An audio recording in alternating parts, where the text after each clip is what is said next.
I want to welcome each and every one of you to this WFFP event. We have invited members, friends, allies, as we normally do, to encourage participation across the board with our friends. We have had a very active year post-COVID in terms of strategizing on these very important topics. In June, we had one online where we had hundreds of people participating in what we call our Oceans Conference, and it coincided with the UN's Ocean Conference, and we had 3 days event here amongst ourselves. We met, some of us, or many of us, we met in Rome, which was very good for the first time, seeing faces. That was for coffee in August, September. We had many more eventful activities around the topics that we are here for. We spoke about the ocean geoengineering events. We made statements. We spoke about the CITES COP. Now, I think it's tomorrow, the start of the CDB. And one of the main topics coming out of these many UN events is the 30 by 30. Therefore, we have invited two very important, let me get the names perfectly correct, even though I'm following these people, because they have been recommended by me, thanks to Karsten, and I've been reading some of Andre's standing articles, and he's about to be world famous. So we want to introduce him here on the WFFP platform so that you can know Mr. Andre. He's very, very, very talented, very good in doing his studies and research on the issues that are presented at these United Nations conferences. And also right there beside him, we have Mr. Hugh Govan. So these two gentlemen will lead the discussion to help us analyze and see what is happening in the conservation world regarding the 30 by 30. Particularly, we are focusing on that this morning, this afternoon, tonight. We, like I said, it's one of the webinars that we often host for our members to bring enlightenment. So it's the method is an open discussion that will be facilitated by these wonderful gentlemen. And so we ask that first and foremost, our members contribute to the discussion. You have a space to voice your comments. Of course, our allies, we want to give you first, space to contribute to these topics. So the WFFP, the World Forum of Fisher People, once again, we are welcome. We welcoming you. We are pleased. We are happy that you're here. And this session is being supported by our friends in TNI. So we always have to big up Karsten and his full team, Zoe, Brent, and everybody. Thank you so much for always assisting us to bring across these important topics to our membership. So I won't take up any more time. This is just a small greeting to say hello and that we are very, very pleased that you're supportive of the movement. So I'm going to pass the microphone over to our facilitator. Is that you, Zoe? That is me. Thanks, Nadine. Yes. Thank you all for being here, and thanks Andre and Hugh for agreeing to have this conversation with us today in this webinar, which has been called Financialization of Conservation, Blue Bonds Worth Trillions, Erosion of Democracy, and a New Wave of MPAs under the 30 by 30 banner. So indeed, as Nadine suggested, we are lucky to have Hugh and Andre here with us today to help kind of unpack what this all means, why it's relevant now in this particular political global moment, and maybe some thoughts on what we can do about it. So I will ask them some questions. We'll try to have this as a conversation format. And if you have questions as we go, please feel free to raise your hand or type them in the chat, and we can stop and answer them. And then we'll also open up a moment for debate after an initial kind of framing of the concepts and issues. So I definitely encourage participation from all of you here in the meeting today. A reminder, we have interpretation from our wonderful team of interpreters in French, English, Spanish, and Portuguese. There's a little interpretation button to choose your language if needed. Our speakers will present in English, but then the debate can be multilingual. So without any further ado, I would like to start with the almost famous Andre Standing, who is a research associate with Coalition for Fair Fisheries Arrangements, based in Belgium. His work with CFFA on debt swaps forms part of a project that examines the conservation finance industry and the blue growth concept. He's also author of a recent article published as a TNI long read called Financialization of Conservation, the Case of Debt Swaps for the Oceans. Great read if you haven't seen it already.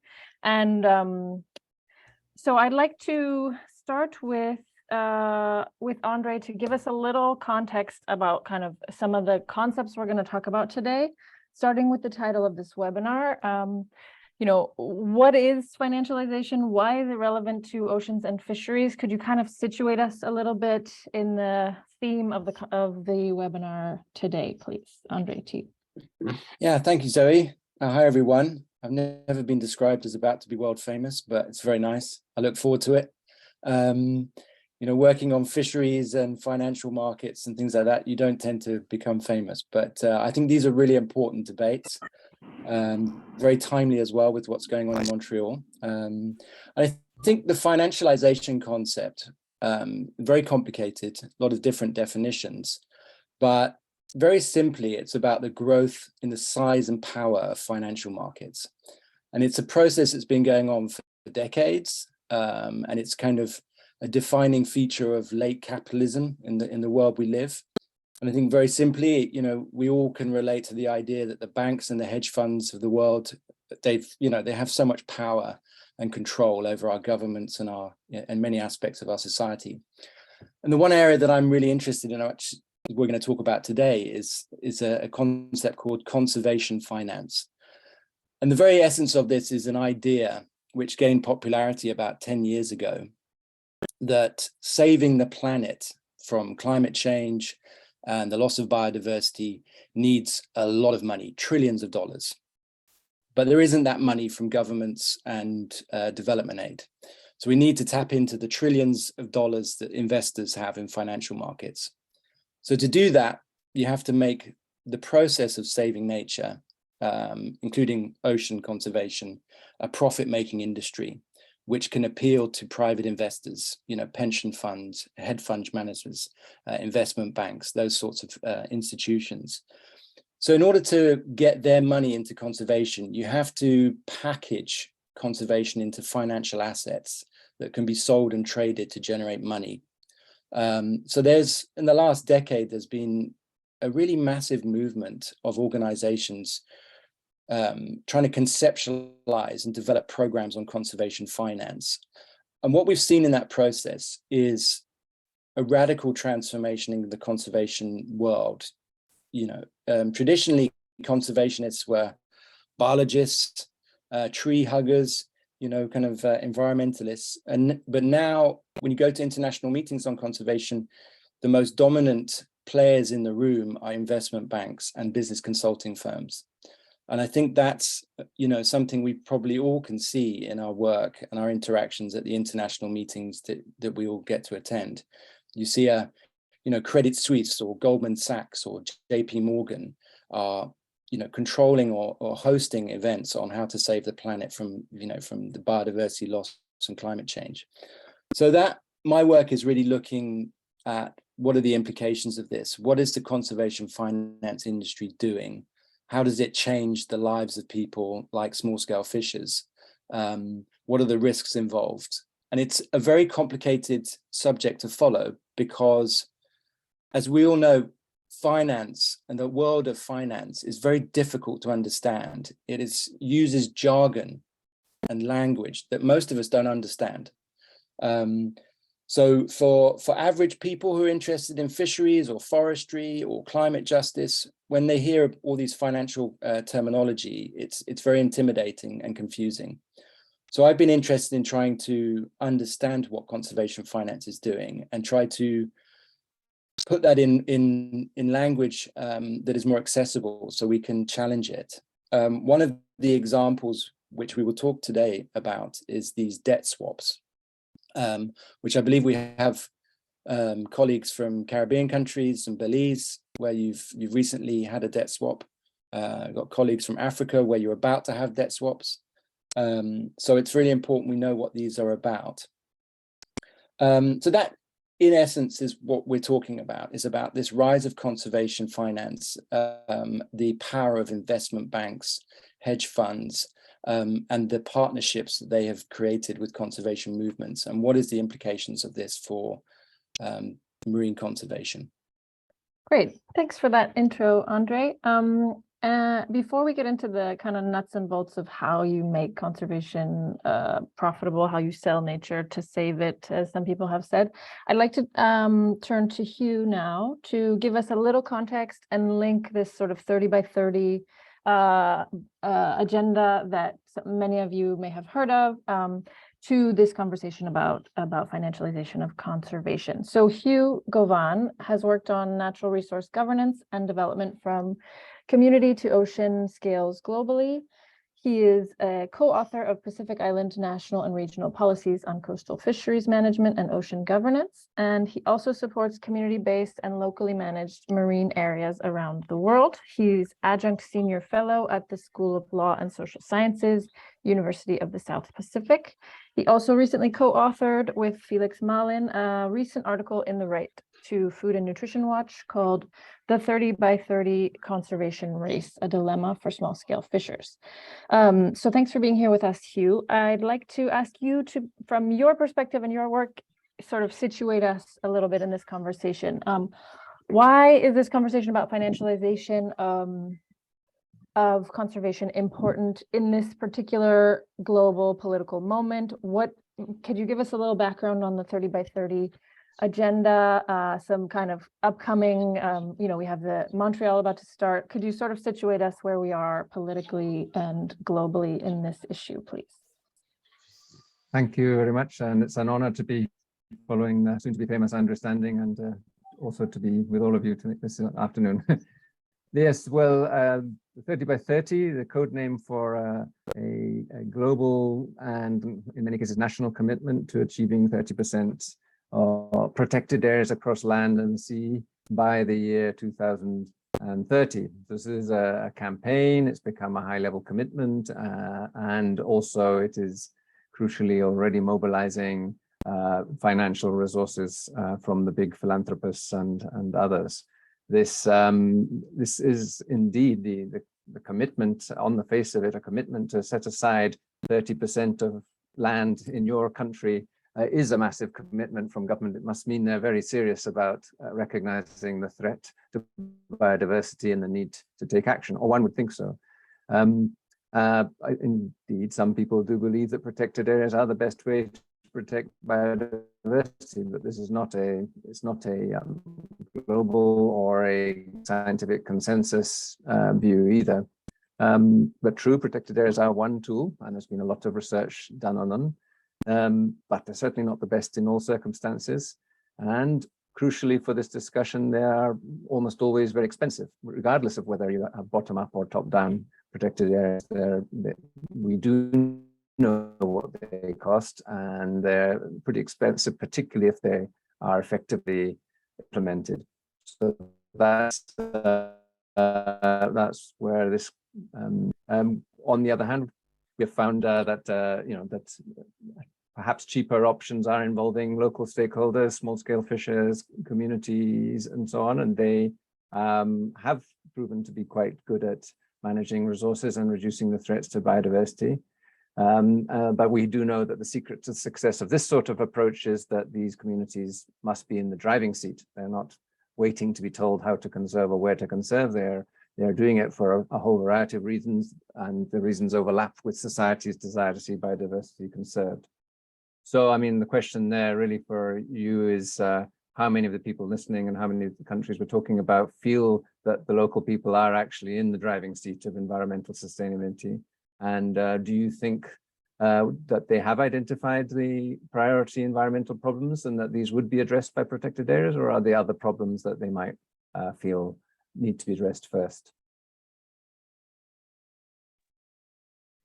Thanks, Hugh, for getting us started already with some interesting questions to the group, which I hope you will take seriously, think about if you have responses to, and share with us throughout this session. And to indicate some of the sort of shortcomings, or already the 30 by 30 agenda is one of many tools, and help us kind of think beyond just that. We'll get into a little more of the nuts and bolts of it. I wanted to go back to Andre to sort of begin to get a little more detailed and understand how this is playing out on the ground. As you said, tools of conservation finance are quite technical.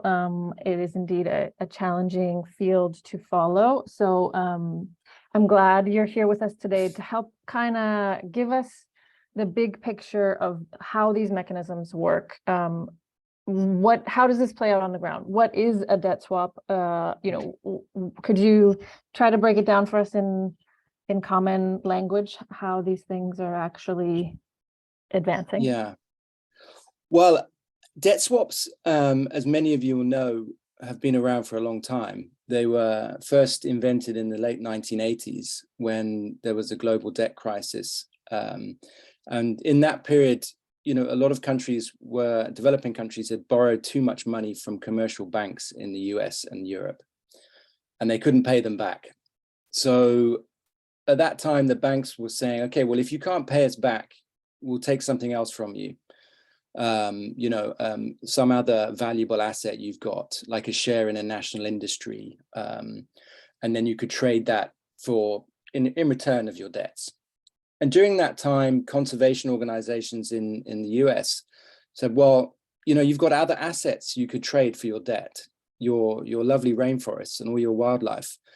So if you let us buy some of your debt cheaply off the banks, in return, give us some conservation dividend, like access, control over a national park, or will you expand your national parks?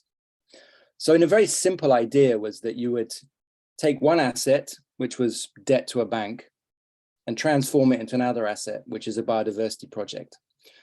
Now those were quite popular for a long time. They were fairly small transactions involving a few $1 million each. And then they became unpopular for reasons which we can go into later.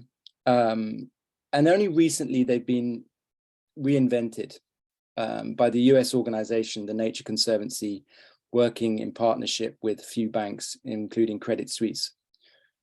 Obviously now we're in a global situation defined by an extremely worrying debt crisis across the world. This was happening before COVID. The debts of developing countries were creeping up, but it became worse during COVID, and it's now worse with the energy crisis, cost of living crisis. So a lot of countries, you've got debts that you can't pay back. And importantly, most of those debts are owed to private commercial lenders, not to the World Bank or to bilateral donors, or not even China. Most of the debts are owed to private banks. So what TNC is now doing is saying it can raise money on financial markets, borrowing money to lend to governments to pay off their debts. And then in return, the savings that they make through this complex financial deal will then be reserved for spending on marine conservation. And by offering that service, TNC is saying, look, we're helping you out as a country. We're going to lend you money at slightly better rates than you could get otherwise. we want you to commit to making 30% of your oceans as a marine protected area. So it's a kind of conditional loan, which leads to this 30 by 30 pledge being implemented. Now, the TNC has done 3 debt swaps so far, one in Seychelles in 2015, one in Belize last year, and one in Barbados. And from what we can gather, they're about to finish debt swaps in Gabon. Ecuador is quite advanced. Kenya was being discussed, but is having problems. They have 20 countries in total where they're doing these debt swaps. Now, I want to give you an idea of the scale of what is being involved here. In Belize, the loan was for about, I think, $364 million to pay off debts. In Gabon, it's going to be 700 million. In Ecuador, it might be 800 million. Now, what we're seeing, if you look at this across 20 odd countries, is a conservation organization in the US controlling billions of dollars to buy out bad debts of developing countries and get a commitment in return for big conservation commitments. A lot of people think this is a wonderful idea, that it's going to be an urgent way of getting huge areas of the ocean protected to meet the 30 by 30 pledge. What we are saying in our organizations and researchers is, wait, what is really happening in these deals? What are the risks and the benefits? We have to look at those as well. But what are the implications for ordinary people, small scale fishers? So that's a very simple overview of a debt swap. Now, there are loads of other financial deals that are being presented by this conservation finance industry, and people sometimes get confused between them. Another one is a blue bond, which I'm sure many of you have heard about. A blue bond is a bit more simple. It involves your governments or a company, but let's just focus on governments, borrowing money off financial investors, and they commit to spending all of that money on conservation work or climate mitigation. So blue bonds are growing. They're not as popular as green bonds yet, but they're something that we should expect to see a lot more of in the next year or two. And then there are other types of bonds called catastrophic bonds, where your governments will be borrowing money to help them pay for the cost of recovery from a hurricane or a climate disaster. So these are just 3 examples, but there are many more being imagined by the conservation finance industry.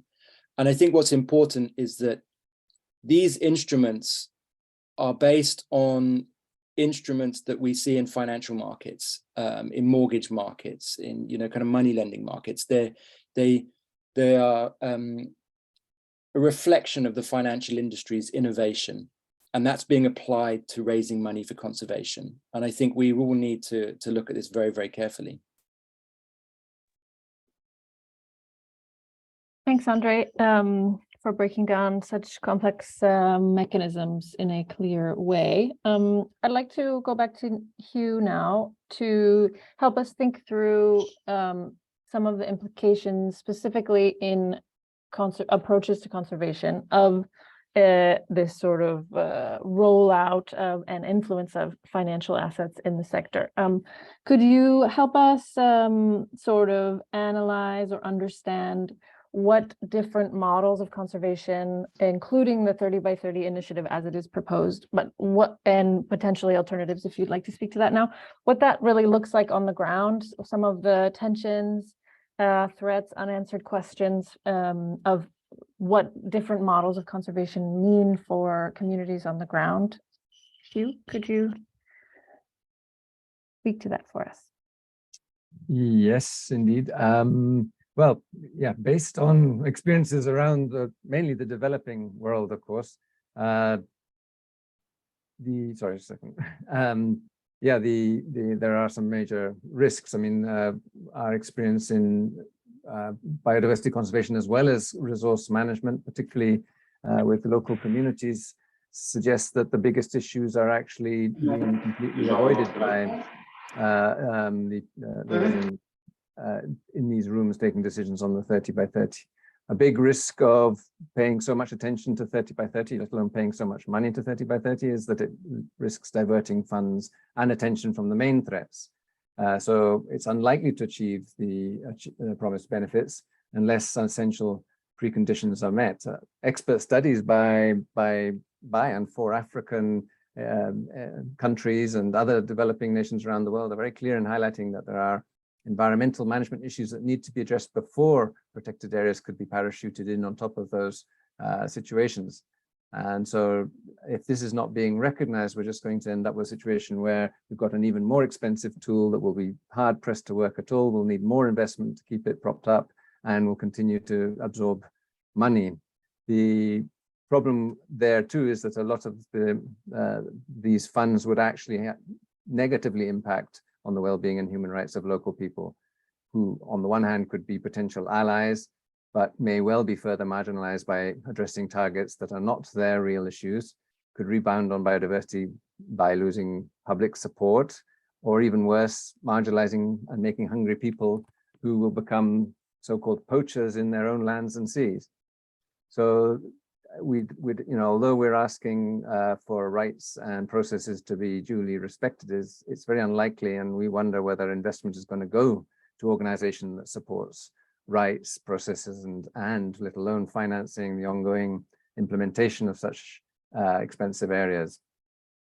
Experience so far on the ground seems to suggest no, very clearly. The idea is very attractive because although in developed countries it is possible to turn this commitment to addressing the priority area and without displacing 30% of the population, the USA has come up with a very clever way of interpreting the 30 by 30, for example. In developing countries, we're very much more reliant on foreign experts, on foreign NGOs and philanthropies from overseas. And so the far less novel approaches are being proposed to these governments. The whole approach is attractive to governments because first of all, they look very good, and they hope to be able to offset some of the costs of sometimes very expensive bureaucracies by any income that comes in this way. Everybody, including the governments, will be distracted from the more important and less politically acceptable things, such as pollution, industrial fishing, land developments, and of course, corrupt practices in fisheries management.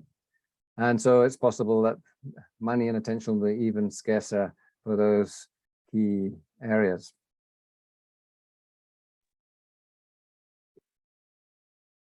Thanks, Hugh, for that, if not slightly chilling, but a helpful analysis of how we can think through these things and their impacts on the ground. We have a question from one of the participants in the chat here. I would say either Andre or Hugh, you're welcome to speak to it, but maybe we'll start with Andre, since it is your turn and perhaps a little bit following on things you were presenting. So the question is, what are the objectives or incentives for financial markets to get interested in conservation? What are they looking to gain from this? Could you give us a sort of a small elaboration on how conservation and blue finance is furthering surplus accumulation by big global capital? And then, so I'll give it to Andre, and then we'll turn it over to Marianelli after that. Go ahead, Andre. Yeah, I think it's a great question. I think our video is gone now. Is that right, Zoe? I don't see you. I don't know if people see me. I have mine on, but I can't start my video. It's saying I can't. Anyway, I'll talk. Yeah, it's a very good question about. Here we go. Yeah, I'm back. So the question: what are the objectives or the incentives for financial markets getting involved in conservation? I think clearly there are expectations of making money out of nature. I think financial markets respond to crisis and opportunities in any environments, and this conservation finance industry is not hiding the fact that they want to make money from saving nature. They're saying that is the only way to save nature, is to make money from it.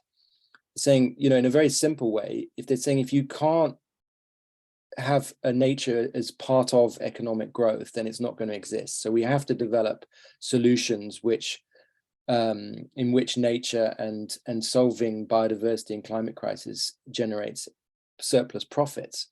And I think this comes back to something that Hugh was saying. It's a real dangerous situation for small-scale fishers, for example, because we know that small-scale fishers produce enormous benefits and values to society through food security, through livelihoods, through culture.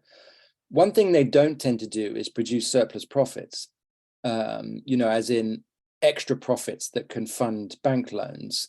It's not something you can grow the economy from, a small-scale fisheries.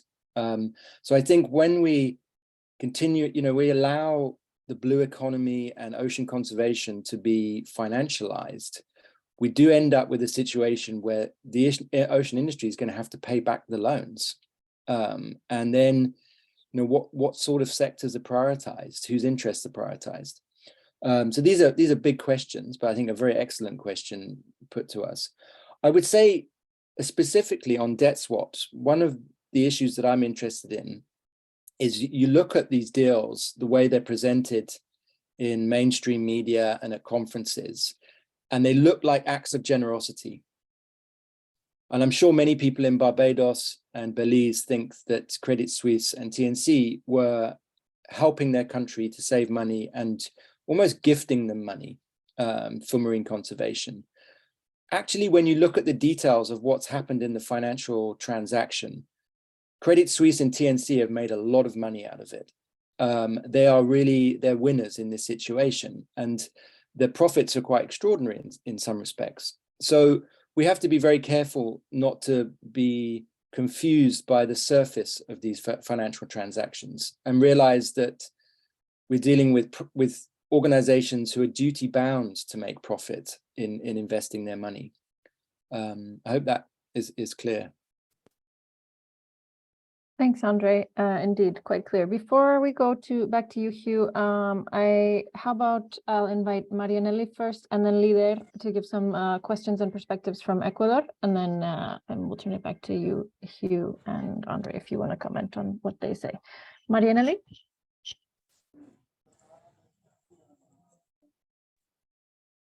Hola, buenas tardes. Yo quería hacer un comentario y una consulta. Con relación al tema de acá, ¿no? En el Ecuador, se ha entregado los manglares como acuerdos de uso y custodia, se ha entregado a varias comunidades. Actualmente 59 organizaciones tienen los manglares mediante un acuerdo de uso y custodia. Pero en la práctica lo que ha pasado es que no le reconocen un derecho a la organización, un derecho territorial, sino que le traspasan la responsabilidad del cuidado del manglar para que entre en la venta de lo que sería los bonos azules.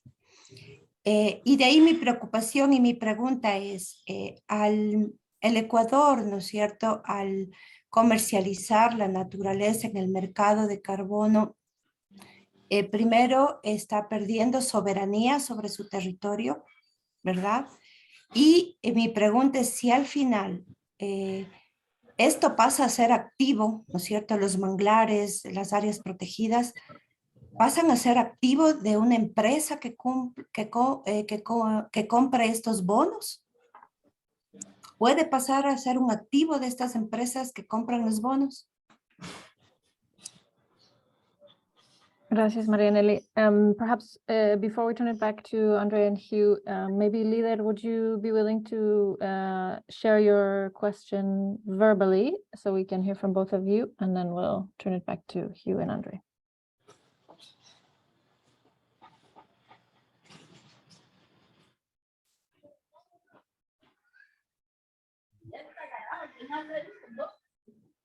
Oye, estoy en reunión.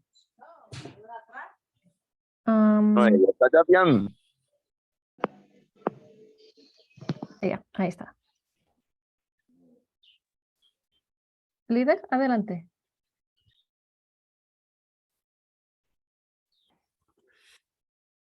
Bueno, yo quería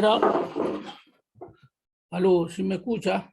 Sí, se escucha muy bien. Ok. quería un poquito que a ver si el compañero puede ampliar sobre la deuda en Ecuador. O sea, quiénes están participando, quiénes están, lugares, sitios, cómo se está haciendo esto, porque hasta ahora no hemos sido convocados, ninguna de las organizaciones, al menos nuestras organizaciones, a, a este canje de deuda, ¿no? Y dice que ya está por concluir, por finiquitar. Entonces me gustaría conocer un poquito, si puede profundizar un poquito más en ese tema, por favor. Gracias, líder. So I think how about Andre? These questions seem to be pretty Yeah. specific about debt swaps and blue bonds in Ecuador. So maybe we'll turn it back to you, and then we'll hear from Gabriela after that. Yeah, the first question, I'm afraid I didn't write down the name of the person who was speaking. I apologize. It was to do with about the issue of sovereignty and whether these financial deals risk undermining people's rights to their communal resources. And I think, yes, they do. They come with that threat. And the blue carbon trading that you were speaking about is linked to blue bonds and these debt swaps as well. So, for instance, in Belize, the agreement that the Belize government signed with the Nature Conservancy in America was for setting aside 30 by 30, the 30% of the oceans. But it's also, as part of the contract, was to reform the country's laws to allow for private selling of blue carbon credits. And I think there are a lot of organizations, including the World Bank and the IMF, who are very excited about this model of preserving 30% of the oceans for conservation and then generating carbon credits that could be swapped with polluting industries in the US and Europe to generate additional income. And they see this as a sort of model of a sustainable financing for conservation. I think it's quite ghastly, quite horrible. But it is a proposal that's getting a lot of momentum. Related to this issue of sovereignty is our second question about what's happening in Ecuador. Why don't you know anything about this debt swap? And that is a key question. And it's something that in the paper that TNI published was a key message. But one of the problems of financialization and the debt swaps in particular is that they are done in confidential agreements. And this is how financial markets work. They don't involve consultation with people affected with them. Only until after the financial deals have been concluded will they then have meetings where they're explaining to people what has happened. And I think that is fundamentally wrong about the debt swap idea, that you can allow an American organization and a Swiss bank to negotiate a secretive contract with the government for a big conservation commitment without any public consultation and free, prior, informed consent of coastal communities. You may well have that consultation and everyone will agree this is a great idea, but I think it's a principle. You have to have that consultation, have complete transparency for going forward with these very ambitious conservation projects. Today we announced, or we released a statement. Many organizations, 30 organizations signed a statement for the meeting in Montreal, which rejected debt swaps. And hopefully we can send a link to that. It's in Spanish, French, and English. And one of the key points in that statement is that these debt swaps don't respect the human rights of coastal communities because they're not consulted. So it's a very important problem with these instruments. Thanks, Andre. I believe Gabriela also wanted to share some insights, and I encourage others. Okay, and then we'll see if Hugh wants to comment, and then we'll go to Dauda after that. So, Gabriela, please. Hola, hola, ¿cómo están? Buenos días, ¿me escuchan? Ok, un poco, yo que tengo dos consultas y un poco de reflexión de lo que he escuchado. Sí, en el Ecuador somos creo campeones, estamos en segundo lugar, creo yo, de que se ha declarado reservas marinas en el mar, en nuestro mar ecuatoriano. Y ahora más que nunca que se declaró 60.000 kilómetros en la zona exclusiva donde se va a proteger a los tiburones, a las ballenas, al tema submarino de 60 kilómetros más. Pero, y ahí se nos dice que el Ecuador va a tener un canje de deuda para poder ayudar en el tema de control, seguridad, investigación, en el tema de proteger esta biodiversidad que existe en los 60 kilómetros, pero viene un gran problema. Y eso yo no he escuchado mucho hablar a los expositores porque tiene que haber una normativa, una regla internacional a que estos rubros no solamente sirva para los funcionarios de gobierno del parque que te van a cuidar el mar, entre comillas, pero no hay el incentivo, no hay la parte económica que tienes que darle al sector pesquero artesanal que deja de pescar con un arte de pesca que es el palangre. O sea, ¿cuál es el canje de esa deuda para nosotros? Porque a la larga somos los que perdemos el tema económico, parte por andar cuidando los recursos de tanto las ballenas, los tiburones, las tortugas, y nosotros dejamos también de percibir un ingreso económico. Es lo que hoy en el Ecuador estamos discutiendo con el Ministerio del Ambiente, pues tiene que poner una contraparte porque ¿de qué vale un sacrificio si por otra parte estás afectando a más de 3.000 pescadores artesanales que hacen pesca de altura justamente en la área tanto de Galápagos, por un lado? Por otro lado, sí, somos campeones, tenemos las concesiones, los manglares, los gremios pesqueros, pero el apoyo que da las Naciones Unidas o viene alguien, hace sus convenios medios raros ahí, le dan a 5 o 6 gremios, 20.000, 30.000 dólares, una fibra, una panga, pero el resto de comunidades y organizaciones pesqueras que tenemos las concesiones, no les dan ni siquiera un solo dólar. Entonces, nosotros, ¿qué estamos diciendo? Que los planes de manejo que son hechos por ellos mismos no son exitosos en las cuencas pesqueras porque no son basados en realidades de las mismas comunidades.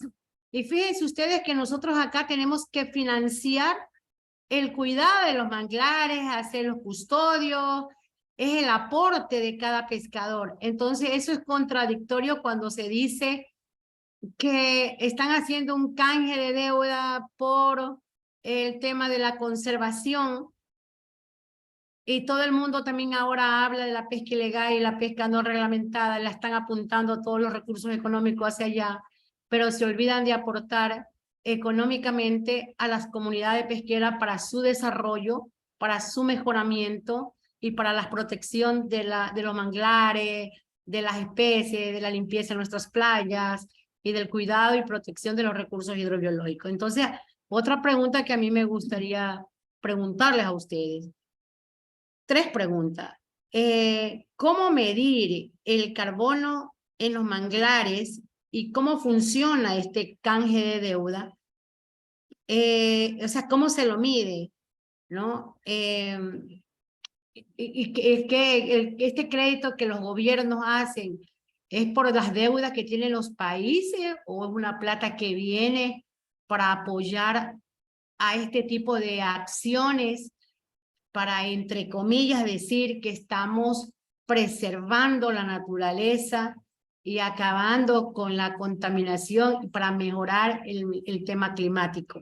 Y la segunda pregunta es, ya yo tengo entendido que el Ecuador firmó, pero no sabemos cuáles son las reglas de juego que se van a dar, si viene una plata o no viene plata, porque lo que hoy estamos reclamando, que se está construyendo el Plan Nacional de Manejo de la Reserva Marina de Galápagos, es que ¿por qué solamente hay plata para control, pero no hay plata ni para investigación, ni para remediación, ni para apoyo a las comunidades pesqueras y peormente para los pescadores artesanales de Galápagos.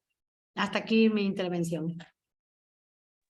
Gracias, Gabriela. Thank you, Gabriela, for this for bringing the fisher experience and reality into the discussion so clearly and eloquently, and for these questions. I think I'll turn it over to Hugh before we go back to the crowd. I have some interventions. I'm keeping tabs on those who raised their hands, so we will get to you, but I'd like to turn it over to Hugh to respond to whatever part of that you would like, and then we can hear it from Andre as well if he wants to add before we go back to the group. So Hugh. Yes, gracias, Gabriela. No puedo responder a la pregunta sobre blue carbon, pero voy a responder a las otras. I'll switch to English for the interpreter's sake, but essentially when there was no money involved, we found that communities all over the world, including in developed countries, could do much of the resource management that we also expect governments to do. And things were going quite well. Obviously, traditionally, communities also looked after their environments. But ever since the whole topic of community-based or fisher involvement in resource management became more attractive, there's money there, and we now see a far greater role for foreign NGOs, donors, and governments are now paying attention. In the Pacific Islands, which are close to Australia, we call this kind of aid boomerang aid, because it's money that largely comes from these countries and goes straight back to them one way or another, whether it's through their experts or because they host the NGOs that handle the money. So that this is a very comfortable sort of donor money for the donors. They keep their employment rates up. And another problem with it, the thing that's attractive to them and to the media is short-term investments, projects. So these are things that look like a lot has been achieved in a short time. It's politically acceptable. It looks good in magazines and so on. But it's very, very unusual to see any much more boring but much more important attempts at increasing or sustaining the operational and enforcement costs of government, whether we're talking about local governments, associations, or national government. But these long-term investments that are needed to keep management going are not to be seen. And they're not often, I don't think they're at all considered in debt for nature or blue bonds and so on. The other thing that's not attractive to anybody is supporting local organizations or fishing groups in compensation or in due process or proper involvement. These are things that don't make a nice 3-year project. They may require people to take a different direction depending on what the local communities or the fishers say. So this again isn't going to make the airline magazine's front cover.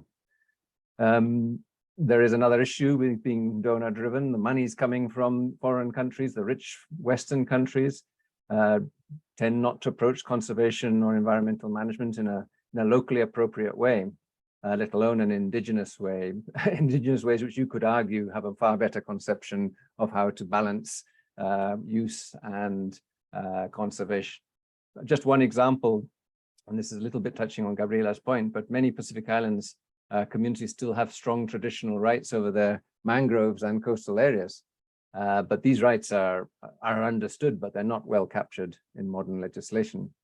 So now that we see the interest in blue carbon, seagrass, mangroves, or coral reefs, how does that right, a right that includes sustainable use, that is inherited through families, and is not actually sellable, they're not allowed to transfer it, how would that engage with companies that are not worried about local rights at all usually, and money-hungry governments? How much would each party there, the communities that do the work conserving, how much would they get, and how much would government get, and how much would the intermediary companies get? And if one of the parties, such as the community, wanted to change the way they're conserving on the ground, wanted to use some of the forests or whatever, how would they change that? Would they be able to do what they have traditionally done, which is community adaptive management, or would they have to get lawyers to renegotiate their deals? I see this is a very clear example of how badly these proposals parachute into local situations and possibly spoil things that are working far better now. Thank you, Hugh. Andre, would you like to respond at all to any of the points Gabriela raised before we go back to the group? Yeah, no, I just thought that was very interesting what Hugh said. One of the in a couple of the questions that people put to us, there's a confusion between the debt swap and carbon trading. I just want to make sure you don't think that these debt swaps for the ocean conservation are carbon trading. There's a two separate, kind of initiatives, but debt swaps can create the opportunity for enlarging carbon markets. So they are connected, but the debt swap is a very, in a way, it's quite a simple transaction where the conservation organization is buying up your bad debt in a country for a discount. And then as a return for the favor, it's saying you'll do something for me for conservation. And what we're seeing in Belize and Barbados, and what you will see in Ecuador, is the money that is saved for the government in this deal will be given back to TNC, and they will create a new NGO in your country, which will be called a conservation fund. And that conservation fund will be what TNC, the Nature Conservancy, will be on the board of that organization. It will be a multi-stakeholder organization with some NGOs, some foreign consultants, some government people, and they will have a lot of money to do new things for conservation. They may do some good things, they may do some silly things, it may have negative impacts for other NGOs in the country, but it's a lot of money. In Belize, the Conservation Fund has a starting budget of about $4.5 million a year, which I think in Belize is a lot of money, probably bigger than most NGOs' budget, I would imagine. In Gabon, it will be a little bit more. And my experience in Gabon is there's no NGOs, local NGOs who, they're very, very weak.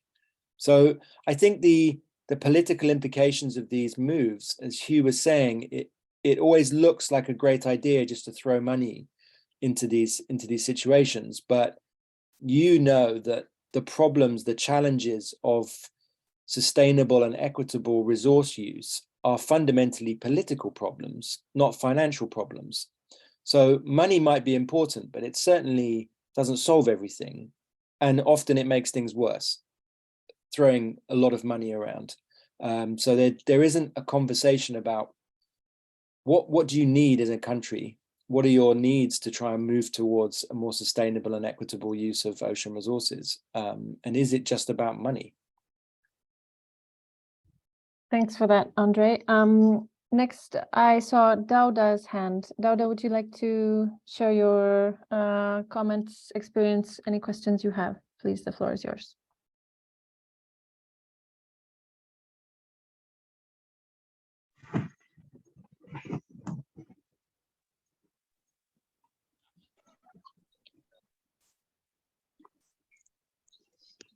We don't hear you. Your mic is still off. Maybe, Dauda, do you still have a question? Yeah, there you go. Bonjour tout le monde. Vraiment, je suis très content d'apprendre aujourd'hui de nouvelles choses.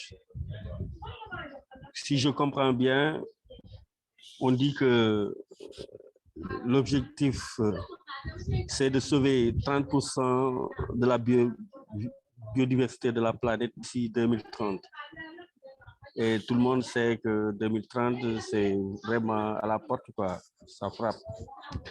Et si on voit les marchés financiers, par exemple, est-ce que leur motivation n'est pas la part du gain au lieu de se soucier des effets des changements climatiques?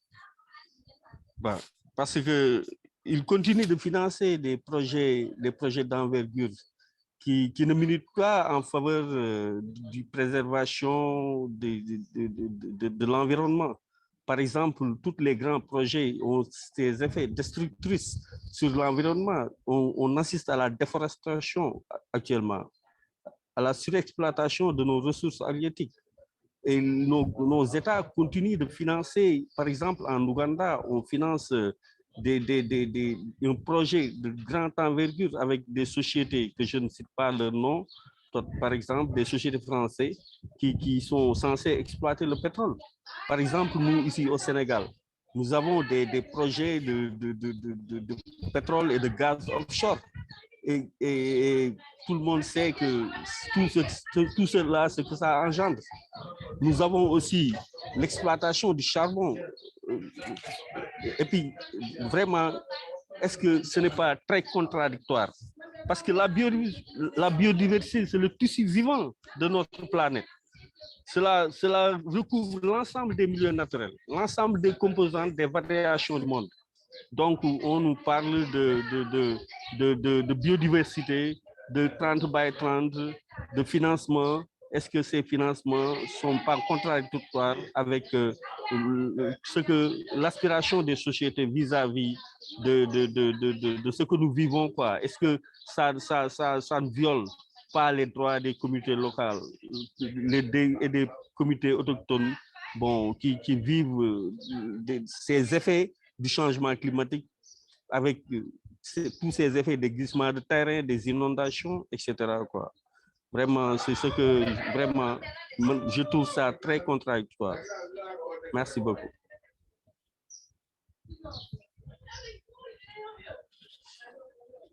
Thank you, Dauda, for this insightful and important highlighting of this contradiction.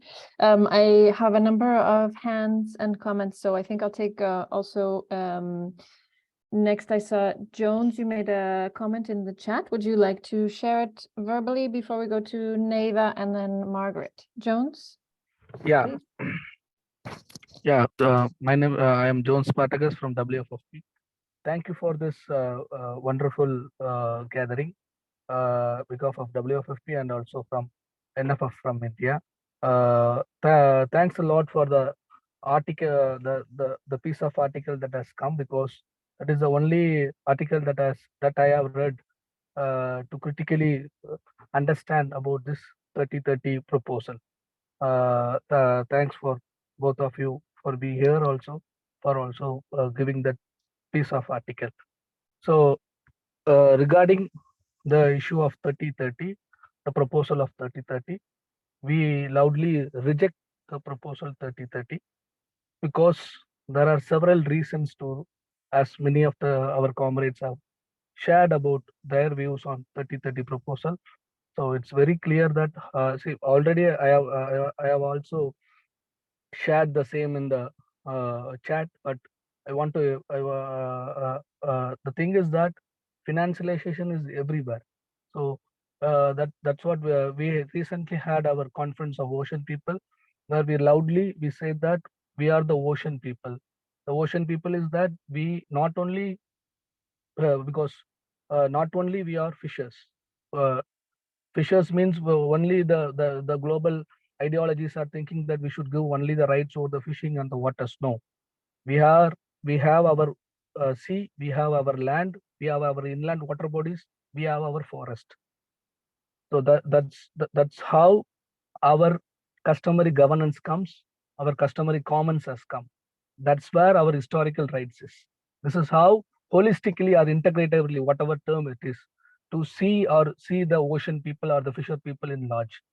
So with that view, if you see the upcoming debates, the upcoming financialization of our ocean commons, say our coastal commons, our land, our forest, our water bodies are all being now colored with, already it is colored with blue, but now it is colored with blue dollars.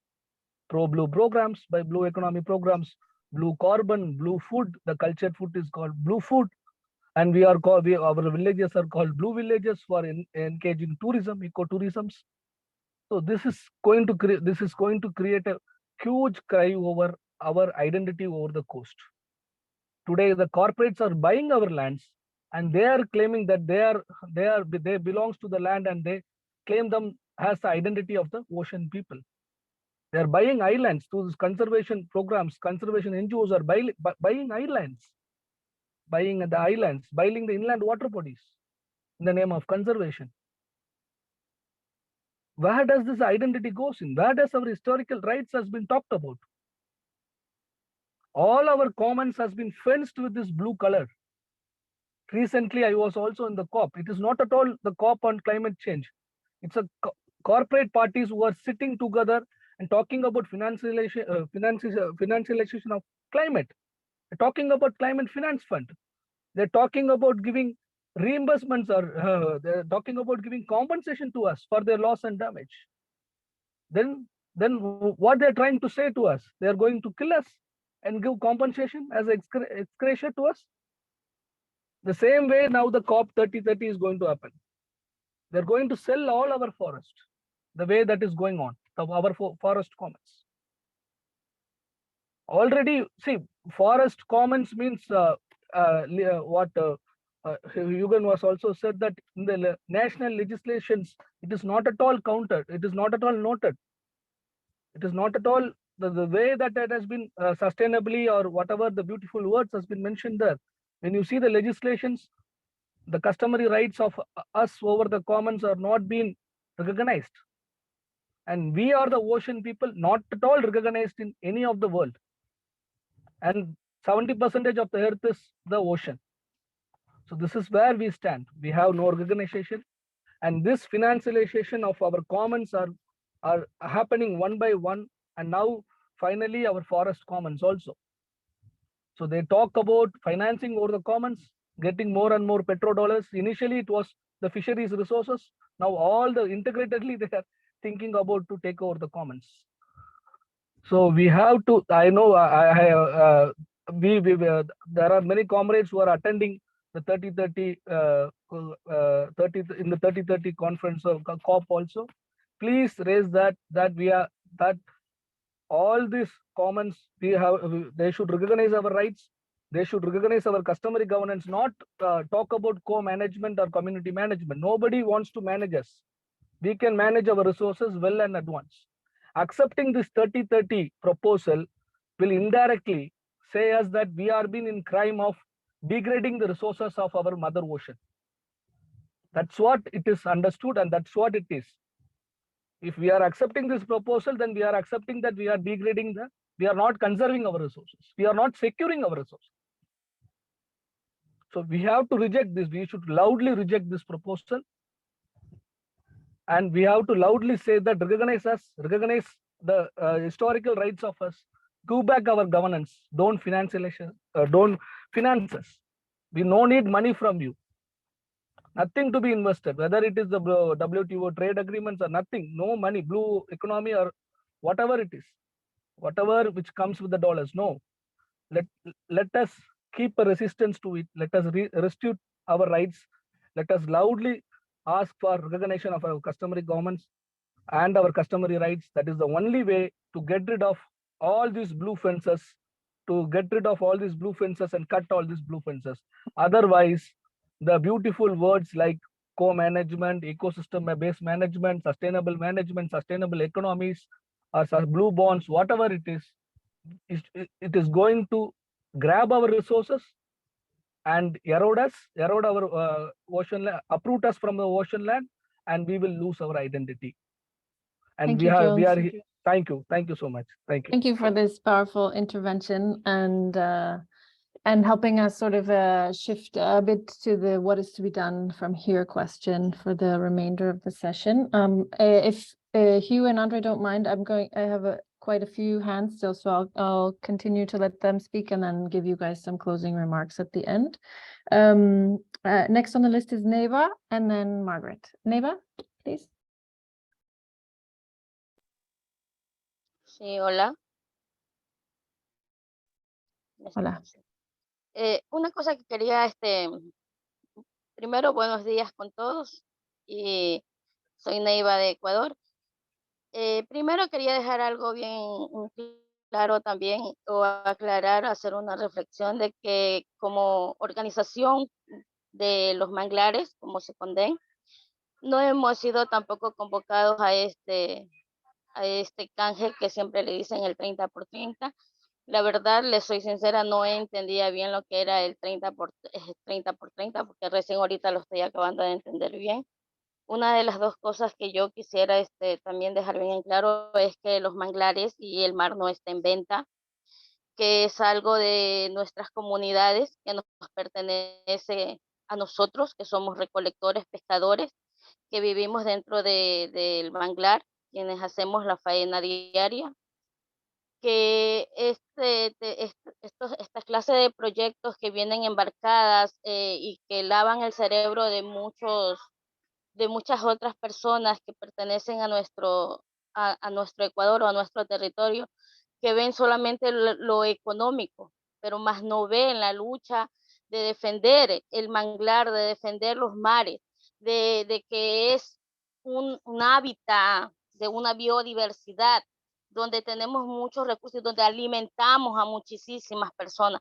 Me parece que no está en venta los manglares ni el mar, y que es algo que debemos de luchar siempre por mantener y mantenernos firmes en no permitir que le pongan tantos disfraces, porque son disfraces, el 30-30, el canje, la economía azul, yo lo veo como un disfraz, solamente para tratar de seguir explotando, porque es una explotación que están haciendo, de talando nuestros manglares, de explotando nuestros mares, de desplazando a nuestra gente de las comunidades, de crear dice un proyecto para sustentar X comunidad, y es mentira, porque lo único que quieren es lavar la conciencia de querer restaurar algo que se matan dañando, que lo están deteriorando. Ya es bastante tiempo que hemos permitido que abusen y dañen nuestra integridad de nuestros manglares, de nuestros mares, y nos van a seguir desplazando si seguimos permitiéndolo. Y yo pienso que no debería de ser así. Nuestros mares y nuestros manglares no deben de venderse, no se venden. Ese era una reflexión o un comentario que quería dejar en claro, porque lo vivimos a diario. Se matan poniéndonos a nosotros, veda, que ya varios que nos ponen artículos, que nos ponen sanciones a nosotros. Sin embargo, otras personas se lucran de nuestros manglares, de nuestros mares, y no debería de ser así. Gracias. Thank you, Neva. I see next we'll hear from Margaret Nagato. Thank you very much for the interesting presentation. It's really enlightening, and it brings to our attention the need to include such discussions in our work. I would just like to know from the speakers whether we have any experience of what is happening or how this is playing out in inland fisheries, because we are seeing expansion of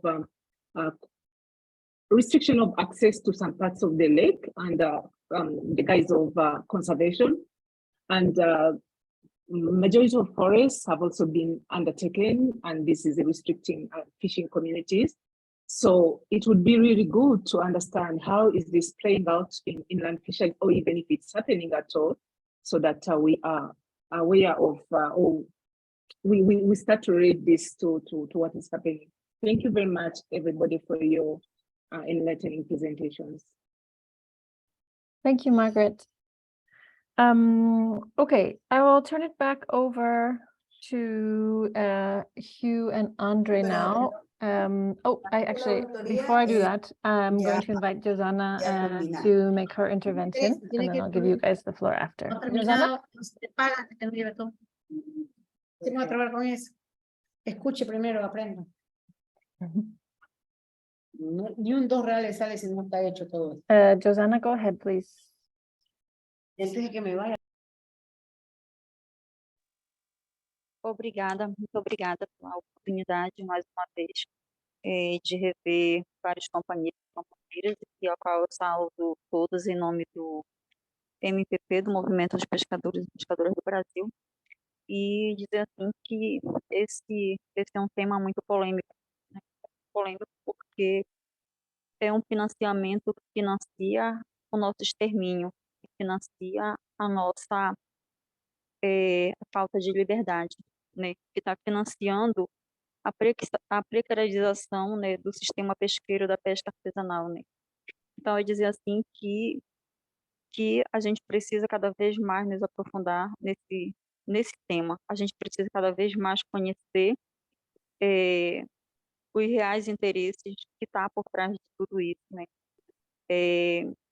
Uma das coisas que a gente precisa também, eu acho que como movimentos sociais, a gente precisa ter acesso diretamente a essa carta, né, da Cúpula de Montreal, que fez, que questionou esse modelo, né? Eu acho que a gente precisa nos aprofundar, até para a gente fazer um melhor debate em outros momentos e fazer a defesa dos nossos territórios. Eu acho que a gente não vai conseguir fazer a defesa dos oceanos se a gente tiver aprofundamento de conhecimento de causa. Então, eu acho que cada vez mais a gente precisa nos aprofundar nesse tema para que nós possamos fazer a defesa dos nossos territórios e a defesa da nossa cultura, do nosso modo de vida, da nossa tradição e a defesa da nossa liberdade, né? Que cada vez mais vai ficando restrita. Esses financiamentos desfinanciam, de fato, digamos, as correntes que nos prende, e nós não temos para viver acorrentados, nós temos para ser livres. Muito obrigada.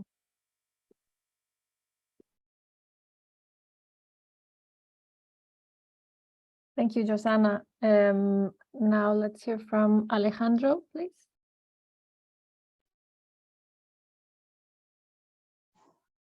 Muy amable. Habla Alejandro Bravo. Sí, saludos a todos, ante todo, mil perdones. Saludos para todos y todas.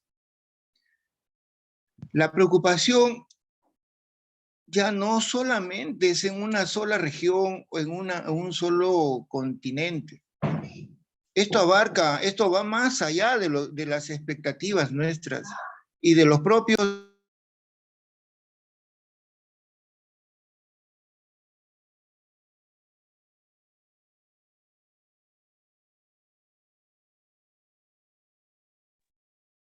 Alejandro, I think your microphone is muted. ¿Aló? Yeah. ¿Me copian? ¿Me copian? Yeah, ahora sí, Ya. gracias. Ante todo, saludos a todos los presentes, hombres y mujeres interesados en nuestro mar y su biodiversidad.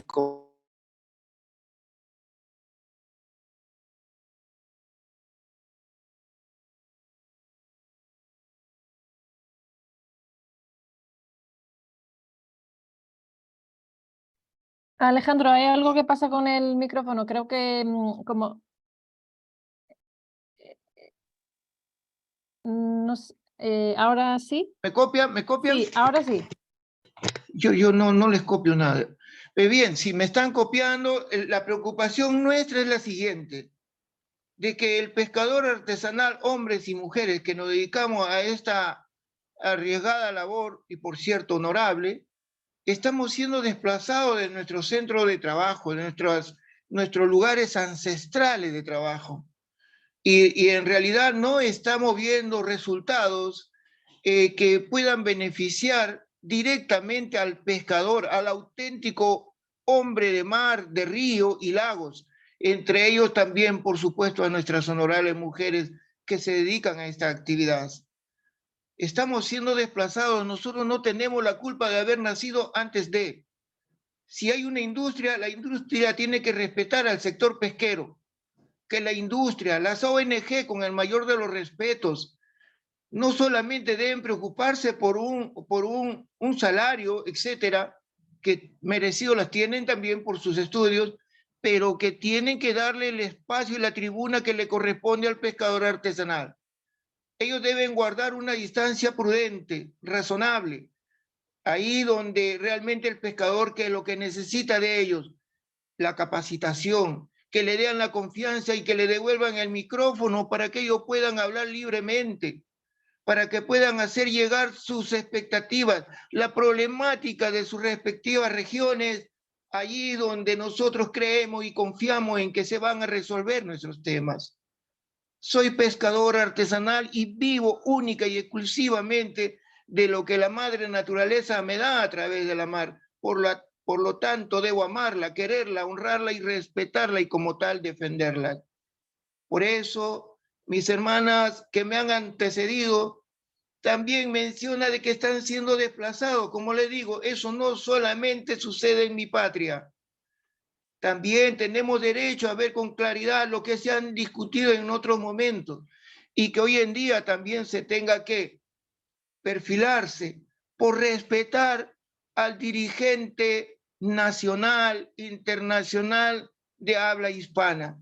La tribuna que necesitamos, que exigimos con el mayor de los respetos, es que se nos den las oportunidades ahí desde el lugar donde merecemos para solucionar, para hacer llegar nuestro problema y aclarar todo tipo de dudas que han generado nuestras propias autoridades corruptas, funcionarios corruptos, ONG corruptos y también, por supuesto, también hay funcionarios responsables, hay ONG responsables totalmente del lado del pescador artesanal. Eso jamás lo vamos a dejar de lado. Es mi postura y lo digo con el mayor de los respetos. Creo que no, yo no lo puedo copiar, pero estoy seguro que sí me han copiado. Muy amable, gracias, bendiciones para todos.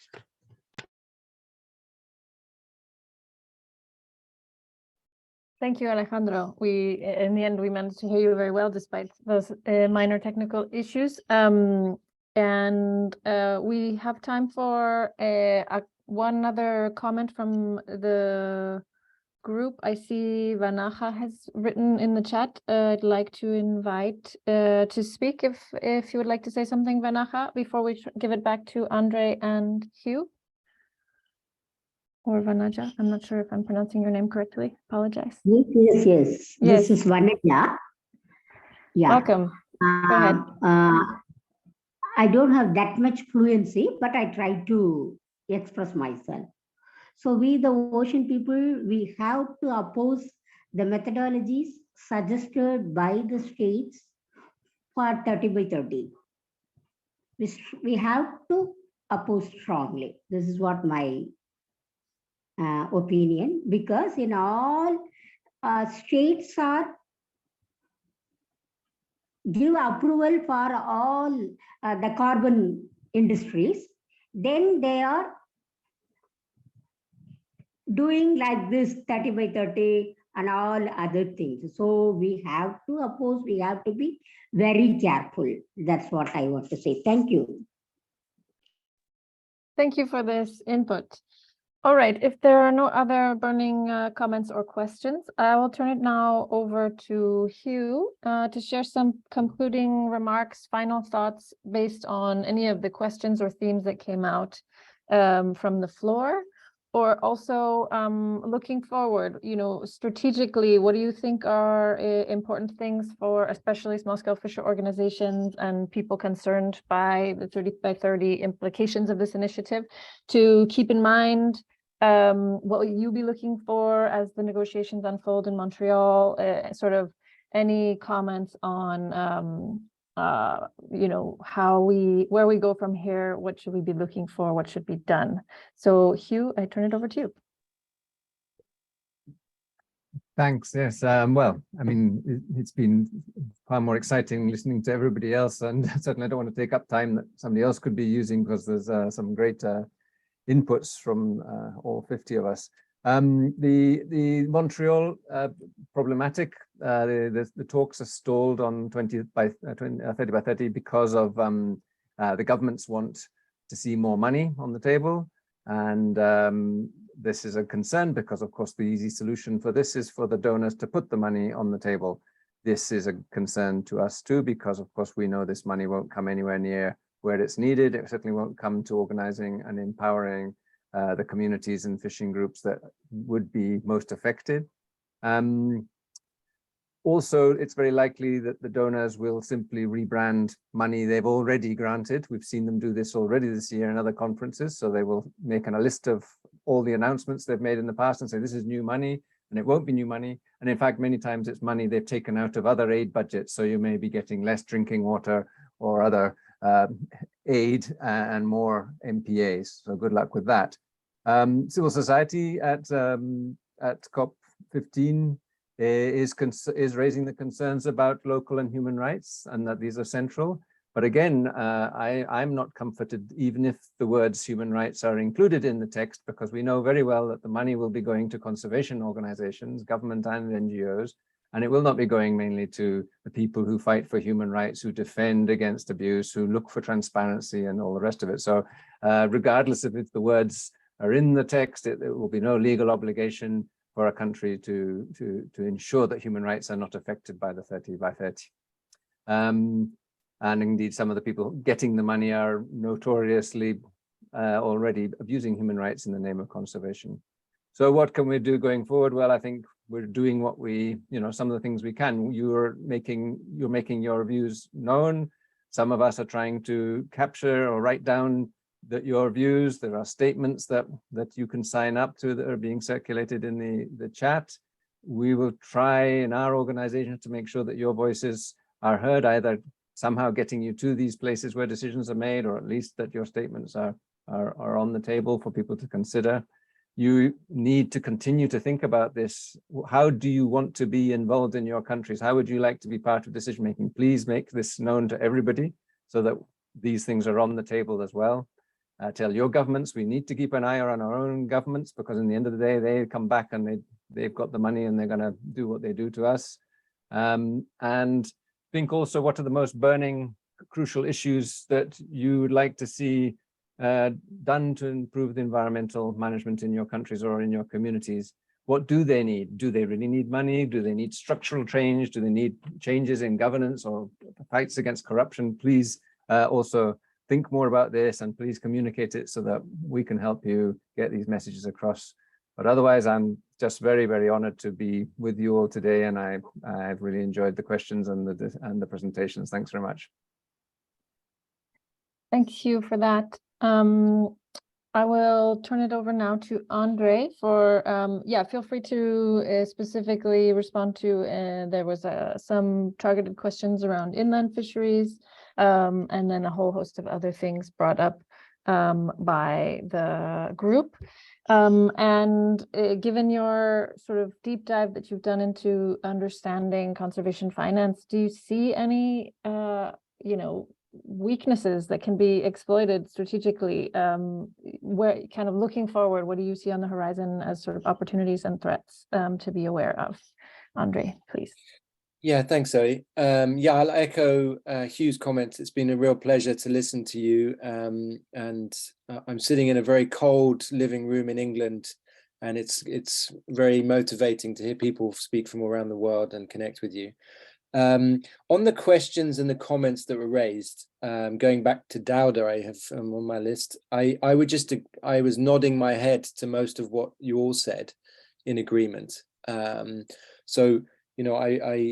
I enjoyed a lot of what you said. I think it made a lot of sense to me. I think Dauda's point about hypocrisy and contradictions is something we really need to be aware of, and how we communicate on some of these issues. The 30-30 slogan, I think one of the concerns is, well, what happens in the other 70%? If we only just look at the 30% and not the whole system, the 100%, then we're not going anywhere, and we're going to allow our unsustainable, inequitable system to just carry on as usual, and that can't be the way forward. And I think also in my work, where I'm really interested in this contradiction, is looking at, and I think this is what Dauda and also our colleague from India, Mr. Spartacus, was saying about, on the one hand, you have an investment bank who says they're saving the planet with a small amount of money. But on the other hand, that same investment bank is destroying the planet with a lot more money. Some people refer this to as greenwashing or blue washing now. But it's something we really must, be very clear about, these contradictions, and we have to challenge those. The inland issue that Margaret raised, it's not something that debt swaps at the moment are looking at. They're all focused on marine issues. That's the kind of sexy topic. I feel that inland fisheries are often neglected in fisheries conversations. But I don't know about the 30 by 30 target on that. Maybe Hugh or others will be able to share some information maybe after the meeting if they know of organizations working on inland fisheries on these issues. What I did want to talk about is this, what what's the next steps? What are the way forwards for our work? And I'll talk from a personal perspective. I've become very focused on trying to understand these very complex financial instruments and deals. And I think it's, as I said at the beginning of the webinar, one of the challenges is that we are intimidated by the language and what looks to be very complex financial arrangements and deals that are happening. And as community-based organizations, as small-scale fishers, it can be very intimidating to know how to deal with these issues with your governments. And I think one of the role of people like myself is we can help get that information to you and explain how it works and what might be some of the problems about these deals. And I think, in the next year, one of the work that I would like to get involved in is doing a bit more education and advocacy at the local level about some of these financial instruments, blue bond, debt swaps, carbon trading. So people have the knowledge in order to go to their governments to say, where is the money here? Who benefits? What have you signed? Where's this contract? So which questions to ask your governments. And this relates to, I think my final point is that I think the solutions to a lot of what we've been talking about are often not going to happen in Montreal or in Egypt at these COP meetings. A lot of what needs to happen is a local level struggles. And sometimes these big meetings can take so much attention and so much of our resources. But I think when it comes to something like a debt swap, we're only going to make these better or to get rid of them if you're working with political parties, local civil society organizations in your country. And I think that's the most powerful route forward, really. So I think that's all I can say. And I've really enjoyed sharing some ideas and listening from everyone today. I hope it all makes sense. Thank you, Andre. Yes, absolutely. Wonderful concluding remarks. And thank you to both of our speakers, to everybody for helping us refine and sharpen our critical eye on these topics, questioning the relevance and sort of all this absurd blue buzz and peeling back the layers to really understand what's going on. So it's also been a real pleasure for me to be able to share this session with you all today. I learned a lot. I hope you did too. It's always inspiring to hear from experiences on the ground from so many different places in the world. So thank you for all of your inputs. Unfortunately, we have to close. A huge thank you to our wonderful team of interpreters for allowing this conversation to happen in so many languages. And I'd like to now turn it over to Nadine to officially close the meeting. So Nadine, please.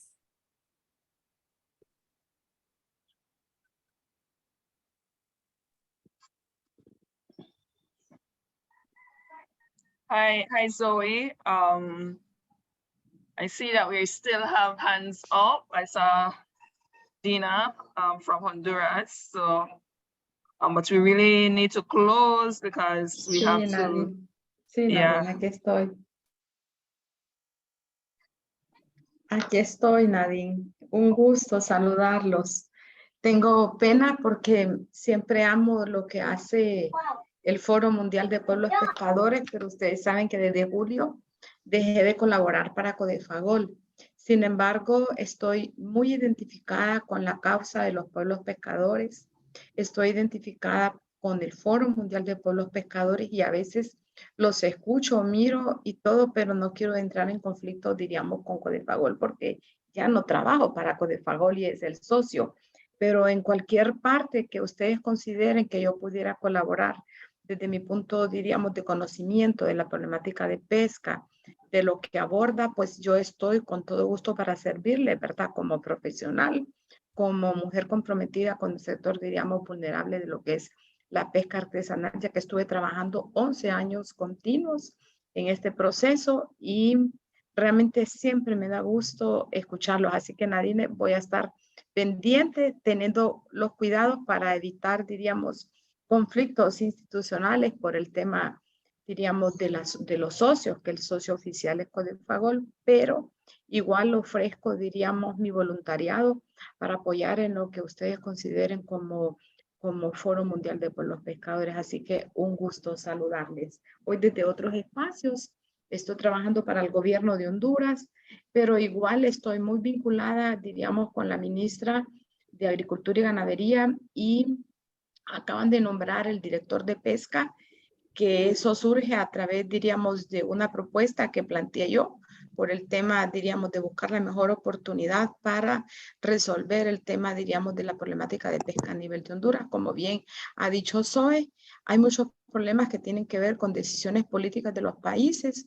Actualmente se está impulsando las reformas al tema de la ley de pesca aquí en Honduras y es importante, diríamos, incorporar elementos de la lucha de los pueblos a nivel de cada uno de los países. Así que los voy a mantener informados. Siempre, diríamos, sigo asesora puntual del Codefagol, pero también, diríamos, estoy vinculada con un poco con el tema del tema de agricultura y pesca a nivel nacional. Muchísimas gracias y un gusto, Nadine, siempre escucharles y verles en esa Okay, lucha constante. wonderful, Dina. Gracias. We Okay. were wondering what was happening with you. You answered that. So I gave you my time. So I will just say goodbye. Just one goodbye. I see you, CT from Indonesia. Natalia, Trudy. Sorry, I'm just picking on the woman. Hi, everyone. Hi, Edith. Thanks for joining. And every single one. I just want to say one sentence though, that we see from this call and all the calls that we have had this year that we need to continue. So build your capacity, your intelligence and your understanding of these topics. We need collaboration with our allies. We cannot do it alone. It is not a one-man fight or struggle. We need to collaborate with and partner with all our allies and friends, and we need more of this. So look forward. We are looking forward to more collaboration, especially in 2023. This is our last global meeting for the year. Any other discussion within WFFP will be more private and smaller sessions. Goodbye. Goodbye. Thank you. Thank you so much, Bye, everyone. thank you all. Bye. Bye. Hasta luego. Hasta luego. Felices fiestas a todos. Adiós, Nati. Hasta luego. Natalia, Dina. Ya un hablaremos. abrazo. Ya hablaremos Sí. por privado. Me cuentas. Sí, en privado, ok, te cuento. Un Vale. abrazote. Feliz año. Un abrazo Cuídense, a por todos. favor. Felices fiestas a todos. Besos. Gracias. Chao. Chao. Chao, feliz Navidad. Chao.